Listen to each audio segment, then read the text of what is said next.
it would have to be done right.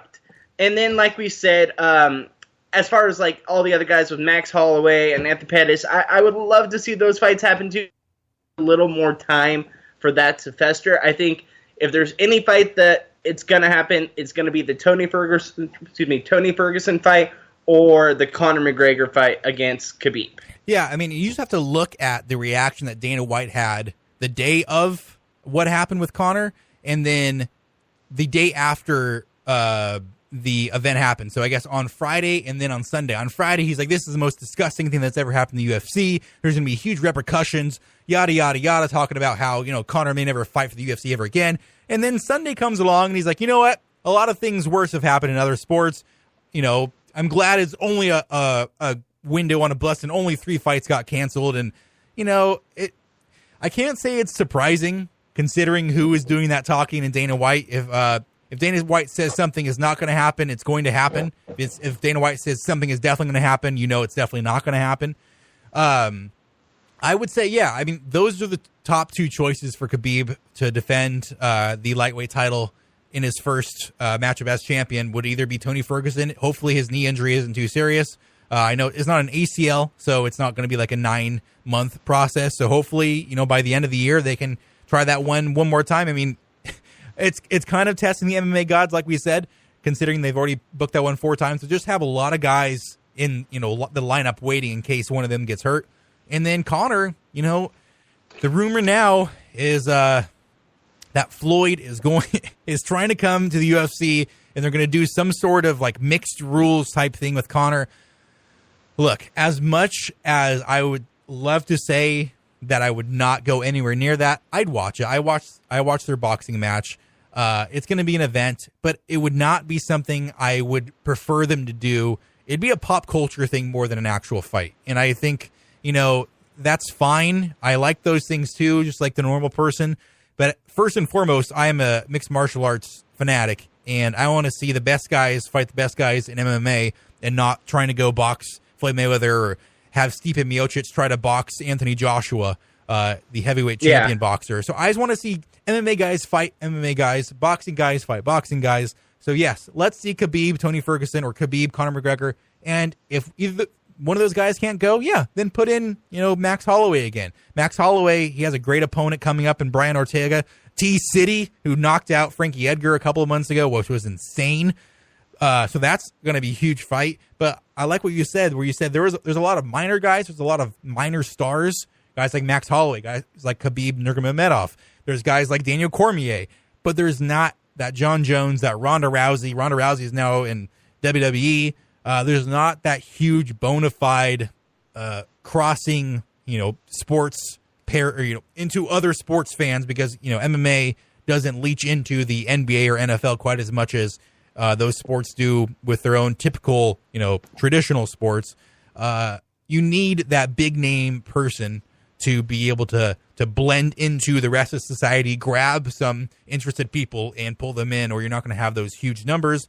And look, I'm not too concerned about how much snow Dana White can fly in to Las Vegas for Christmas like he has done in the past. So I'm not too concerned about his bank account. But if the UFC does as many buys as possible, that means that we're only going to get better fights and we're only going to get better pay for the fighters, which is something I do care about. And I mean, look, the UFC has been awesome. It's been around for like 25 years now, but it's not in the point where it's like the NFL or the NBA, we just can't ever see it not like go away. Like there is a percentage chance that is not below 1 that within like 10 years, mixed martial arts will come or fall by the wayside. So I want to see these big fights. I want to see these people draw in more fans, because the more fans that enjoy the UFC and MMA in general, the better it'll be for the people who currently enjoy MMA.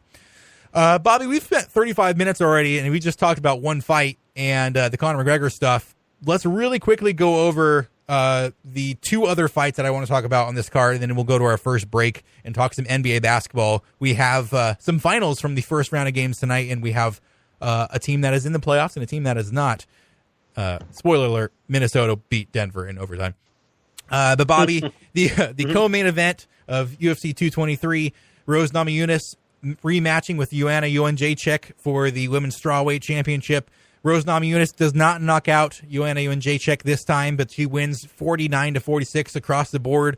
It's really, I mean, as shocking as their first match was with Rose knocking out Joanna in the first round, and Joanna then kind of becoming a pariah by saying, you know, almost becoming like a Ronda Rousey type where she just declines the fact that she lost and has all these excuses and stuff. That was not a good look for her. But then to come out and beat her solidly in a decision and really outstrike her. She only had one takedown the entire fight, and it was in the last minute of the last round. And she was just a better technical boxer, and I didn't think I would say that. But, hey, Rose is 25. Joanna's almost 30. I guess she is 30. We could be looking at, you know, a changing of the guard here at the strawweight division. Yeah, I agree. And it's kind of the changing of the guard, you know, as you would say in that division. Now I feel like it's a little bit more open to, you know, one person not dominating as much. I think that Rose is, you know, a great fighter. I'm excited to see what she can do. But she's not one of those fighters that I think is going to hold the title for a long period of time. I think that it's kind of wide open. I think that she's a very good fighter. We've seen what she can do twice now against Joanna. I think Joanna's still great, and I think she's still up in that category. We're going to have to see where Joanna can go from here. But I really like this division. I think it's one of the more intriguing ones in the entire UFC. Yeah, no, I agree. I would like to see what happens next. I'm guessing, you know, I don't really even know. Maybe Jessica Aguilar next. She fought Joanna Jędrzejczyk. No, I believe in the last fight that Joanna had before the first Rose fight.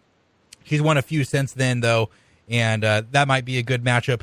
It'll be interesting to see what they do with the strawweight division now that Joanna is no longer, the queen of the division and no longer just dominating everyone. And sorry, I didn't mean Jessica Aguilar. Jessica Andrade. Yes, they are very similar. They're both from Brazil. They're both short. Both about 5'1", but Jessica Andrade, she's beat Claudia Gadelha and Tecia Torres, and in a shallow division like the strawweight division, that could be enough to get her the next title shot. So we'll see what happens there. Yeah.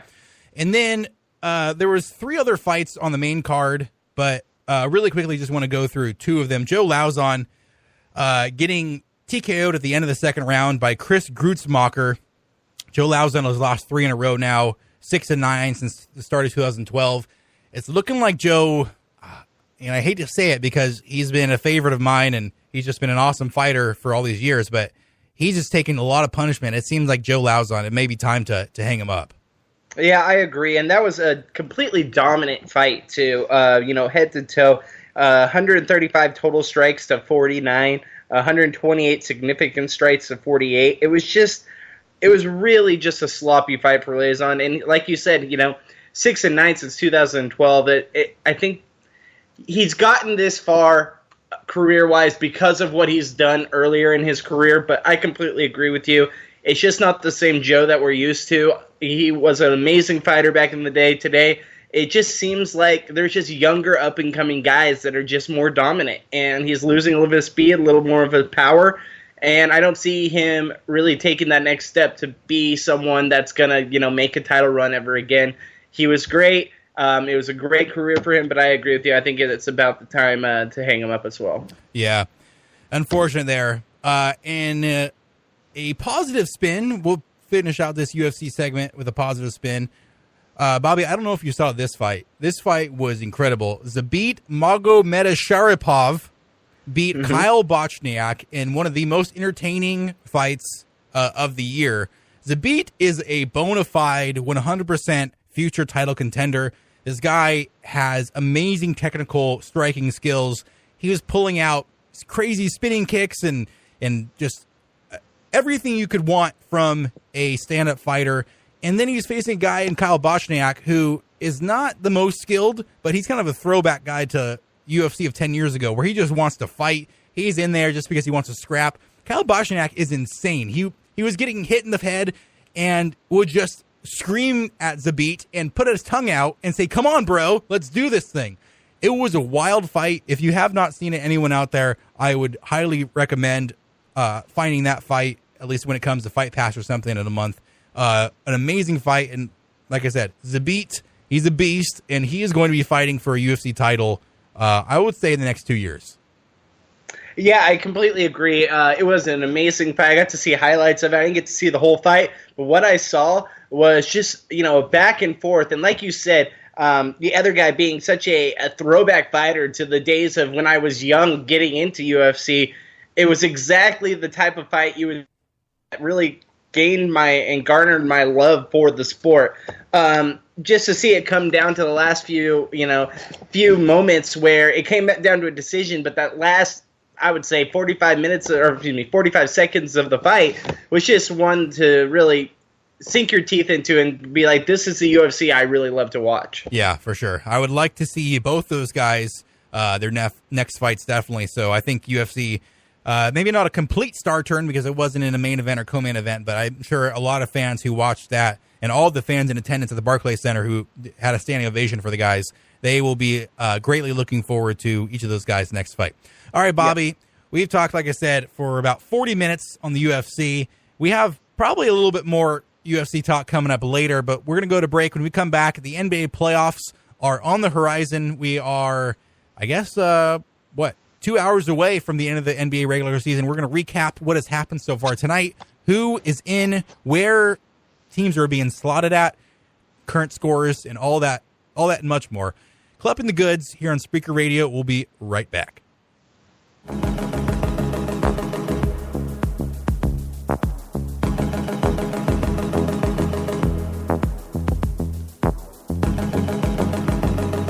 You're listening to Clupping the Goods on Spreaker Radio.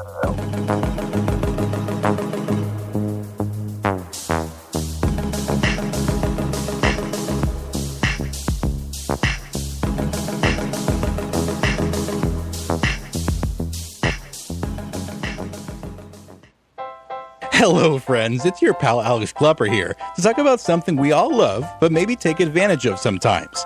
Something that's always there for you on your bad days, ready to pick you up and turn that dadgum frown of yours upside down. That's right. You guessed it. I'm talking about tequila. Now, maybe you haven't thought about that clear little devil liquid sitting up there in your cabinet lately, but don't you think maybe it's time you should? For those times you thought, I wonder what it'd feel like to pants that police officer over there. Or maybe you've always wanted to interrupt a quaint family game night at the old parents' house by stumbling into the room and challenging your father into a fist fight. Or maybe you simply want to spend the next 5 hours hugging your best friend's toilet, screaming why into its shiny porcelain whiteness, and contemplating why a benevolent God would curse the world with such a concoction. Whatever it is you feel like doing tonight, make sure you include a little bit, or a lot of it, of that sweet syrup caliente, tequila. Tequila for when gin just won't do it.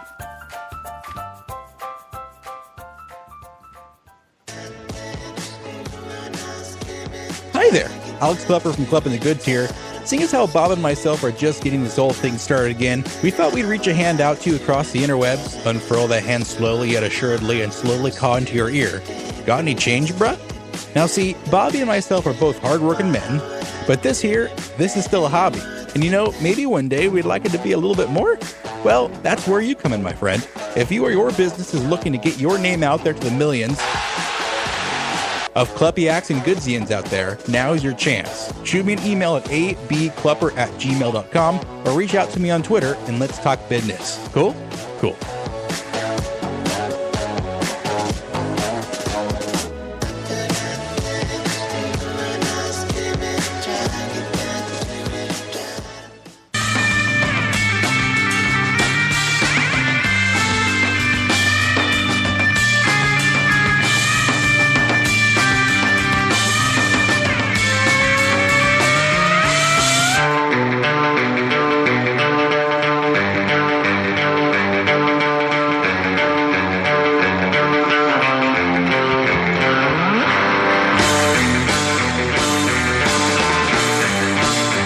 Back to Clupping the Goods on Spreaker Radio.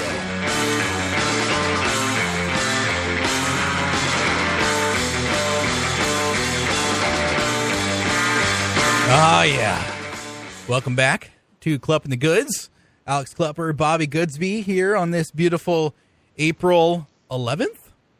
Bobby, 2 days from now, you know what it is, right? What is that? Friday the 13th. Oh, something great is around the corner. Yes, it is. Watch out for potholes.